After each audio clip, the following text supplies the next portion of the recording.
अस्सलामुअलैकुम दोस्तों, welcome back to my channel naturalist Arsalan Saeed. अच्छा दोस्तों, जैसा कि हमने अपना चैप्टर बैक्टीरिया वाला शुरू किया हुआ था, तो आज मैं आपको बैक्टीरिया वाले चैप्टर को कंटिन्यू करवाऊंगा। और इसी चैप्टर में आपको मैं एक बैक्टीरिया के आगे रिप्रोडक्शन वाले टॉपिक्स में बताऊंगा। इससे पहले हमने बैक्टीरिया की स्ट्रक्चर जो है, सब स्ट्रक्चर हॉल जो बैक्टीरिया की जो है कंप्लीट कर ली थी। तो शुरू करते हैं क्लासिफिकेशन ऑफ बैक्टीरिया, यानी बैक्टीरिया को किस चीज़ में क्लासीफाई किए हुए हैं। रिप्रोडक्शन आपको इंशाल्लाह नेक्स्ट लेक्चर में बता दी जाएगी। Classifications of bacteria based on morphology. Morphology यानी बैक्टीरिया को शेप के लिहाज से भी डिवाइड किया जाता है। मोड ऑफ न्यूट्रिशन यानी बैक्टीरिया की न्यूट्रिशन के तौर पर बैक्टीरिया डिवाइड किया जाता है। हेट्रोट्रॉफिक बैक्टीरिया भी आ जाते हैं, यानी ऐसे बैक्टीरिया जो अपनी जो है फूड खुद नहीं बना सकते। और ऑटोट्रॉफ भी आ जाते हैं, जो अपनी खुराक जो है खुद बनाते हैं। बायोकेमिकल यानी केमिकल कंपोजिशन में ऐसे बैक्टीरिया जो है पैरासिटिक भी होते हैं और सेप्रोफिक भी होते हैं। और हमारे पास जेनेटिक कैरेक्टरिस्टिक्स में हमारे पास आ जाती हैं बैक्टीरिया क्लासिफिकेशन, वो हमारे पास ट्रेड्स में आ जाते हैं।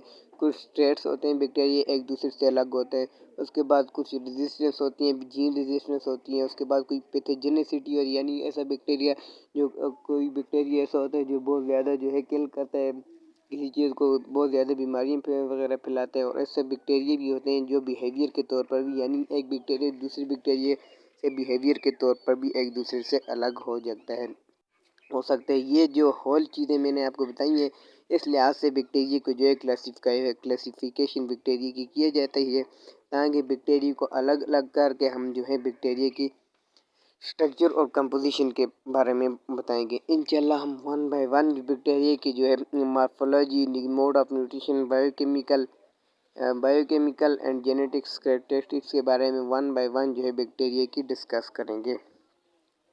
वन बाय वन जो है बैक्टीरिया की डिस्कस करेंगे। अगर आपने उससे पहले मेरे चैनल को सब्सक्राइब और लाइक नहीं किया तो मेरे चैनल को ज़रूर सब्सक्राइब कीजिए। अगर आप ये वीडियो की कंडीशन अच्छी रखना चाहते हैं तो आप मोबाइल पर एक दफ़ा टैप करके रखें, तो आपके सर में 2x का निशान आ जाए, उससे जो वीडियो की कंडीशन जो है बेहतर हो जाएगी। तो शुरू करते हैं सबसे पहले शेप के लिहाज से बैक्टीरिया को। बैक्टीरिया में सबसे पहले जो क्लासिफिकेशन आ जाती है बैक्टीरिया की, वो है proteobacteria. This large and diverse clade of gram negative bacteria include photo autotrophs, chemo autotrophs and hetero autotrophs. इससे पहले मैंने आपको एक जो है बैक्टीरिया वाला जो है लेक्चर बनाया, तो उसमें मैंने आपको ग्राम नेगेटिव और ग्राम पॉजिटिव बैक्टीरिया में भी बताया था। अगर आपने वो नहीं देखा तो आप डिस्क्रिप्शन में उसके लेक्चर का लिंक भी दे दूंगा, आप वहां से जाकर मेरे बायो से वो लिंक उठा सकते हैं। यानी प्रोटोबैक्टीरिया, प्रोटामीन मैनी, यानी ऐसे बैक्टीरिया जो बहुत एबेंडेंट होते हैं। बैक्टीरिया जो है प्रोटोबैक्टीरिया जो फोटो ऑटोट्राफ यानी जो है अपनी लाइट से जो है अपनी फूड तैयार करते हैं। कीमो ऑटोट्राफ यानी केमिकल्स की मदद से अपनी खुराक तैयार करते हैं। एंड हेट्रो ऑटोट्राफ ऐसे बैक्टीरिया जो दूसरों पर डिपेंड्स करते हुए अपनी खुराक दूसरों से लेते हैं। Some proteobacteria are anaerobic while other are aerobic. ऐसे बैक्टीरिया भी होते हैं कुछ प्रोटोबैक्टीरिया जिनको जो है ऑक्सीजन की ज़रूरत होती है, और कुछ ऐसे भी होते हैं जिनको ऑक्सीजन की ज़रूरत भी नहीं होती। अब जो है प्रोटोबैक्टीरिया की भी जो है क्लासिफिकेशन आगे की हुई है, वो जो है 5 क्लासिफिकेशन बैक्टीरिया प्रोटोबैक्टीरिया की भी की हुई है। इंशाल्लाह वन बाय वन जो हम प्रोटोबैक्टीरिया की टाइप्स जो है उनके बारे में डिस्कस करेंगे। पहली जो टाइप हमारे पास आ जाती है, वह ऊपर मैंने एक टेबल भी येलो कलर का बनाया हुआ है, और नीचे प्रोटोबैक्टीरिया की स्ट्रक्चर भी बनाई हुई है। इसमें आपको स्पंजी लाइक कुछ अपीयरेंस दिखाई दे रही होगी। और इसमें प्रोटोबैक्टीरिया जो क्लासिफिकेशन है उसमें पहला आ जाता है अल्फ़ा प्रोटोबैक्टीरिया, दूसरा आ जाता है बीटा, उसके बाद गैमा, और उसके बाद आ जाता है एप्सिलॉन प्रोटोबैक्टीरिया। अल्फ़ा प्रोटोबैक्टीरिया के बारे में आपको मैं बताऊंगा। Many of the species in this subgroup are closely associated with eukaryotic host, यानी बहुत सी ऐसी स्पीशीज है प्रोटोबैक्टीरिया में जो यूकैरियोटिक होस्ट से एसोसिएशन करती हैं, यानी उससे जो है कॉम्बिनेशन शो करती हैं। For example rhizobium species live in nodules within the roots of legume, यानी मिसाल के तौर पर राइजोबियम एक जो है बैक्टीरिया जो है रूट ऑफ लिग्यूमिनस प्लांट्स के जो है उस पर रूट ऑफ लिग्यूमिनस प्लांट्स में जो वो उस पर जो है ग्रो करता है, और उसके मुकाबले में रूट ऑफ लिग्यूमिनस प्लांट जो है उसको शेल्टर प्रोवाइड करता है।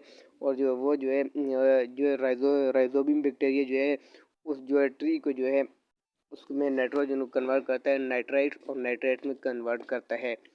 Where the bacteria convert atmospheric nitrogen into compounds the host plant can use to make protein। उसके मुकाबले में जो है बैक्टीरिया उसे जो है उसकी मदद ये करता है। इसमें होस्ट गैस रिलेशन भी आ जाता है। बैक्टीरिया जो है एटमॉस्फेयर की जो नाइट्रोजन है उसको कन्वर्ट करता है नाइट्राइट्स और नाइट्रेट में कन्वर्ट करता है, जिसको जो है प्लांट यूटिलाइज करते हैं अपनी मुख्तलिफ न्यूट्रिशन वगैरह में।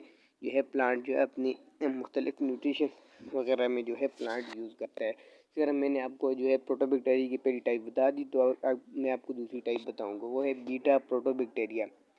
This nutritionally alive subgroup includes Nitrosomonas, a genus of soil bacteria that play an important role in nitrogen recycling by oxidizing ammonium producing nitrate as a waste product। ये bacteria प्रोटोबैक्टीरिया की एक ऐसी टाइप है जो है nitrogen को convert करती है, यानी नाइट्रोजन को कन्वर्ट करती है नाइट्रेट में और नाइट्रेट को दोबारा कन्वर्ट करती है अमोनियम में और अमोनियम से फिर नाइट्रेट बनता है और नाइट्रेट से फिर अमोनिया, और इसी तरह ये जो है रिसाइकलिंग वगैरह चलती रहती है। और इसमें जो बैक्टीरिया अहम रोल अदा करता है वो है नाइट्रोसोमोनास या नाइट्रोबैक्टीरिया वाले बैक्टीरिया जो हमारे पास आ जाते हैं बीटा प्रोटोबैक्टीरिया की एग्जाम्पल के तौर पर आ जाते हैं। उसके बाद मैं आपको गेमा प्रोटोबैक्टीरिया के बारे में बताता हूँ। दिस सब ग्रुप ऑटोट्रॉफ, यानी ऐसे सब ग्रुप ऑटोट्रॉफ जो अपनी खुराक खुद बनाते हैं। Members include sulphuric bacteria which obtain energy by oxidising HS producing sulphur as a waste product, यानी ऐसे बैक्टीरिया हैं जो अपनी खुराक खुद बनाते हैं और जो है सल्फर को जो है ऐसे उनमें जो है ऑक्सीजन के बजाय सल्फर को यूज़ करते हैं और एज अ बाई प्रोडक्ट जो है सल्फर को भी ये रिड्यूस करते हैं। उसके बाद आपको मैं डेल्टा प्रोटोबैक्टीरिया के बारे में बताता हूँ। दिस सब group include the slime secreting mycobacteria.